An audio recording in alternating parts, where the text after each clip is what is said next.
Hello everyone, welcome to Team Developers channel, and in this short video we are going to fix no internet connection found error on Valorant. So before starting video, if you are new on this channel, just don't forget to subscribe and let's start a video without wasting any time. So to fix no internet found issue, first of all you just need to go to start menu and then follow every step as I am showing you in this video.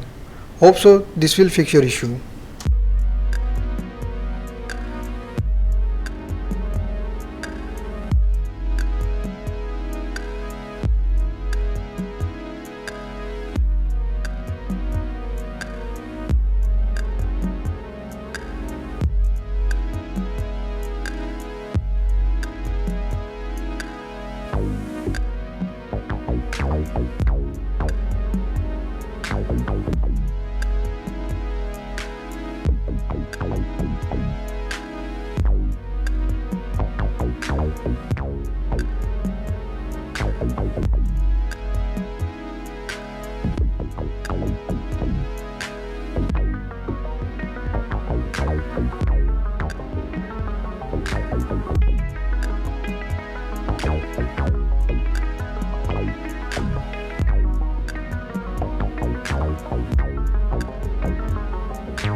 Bye.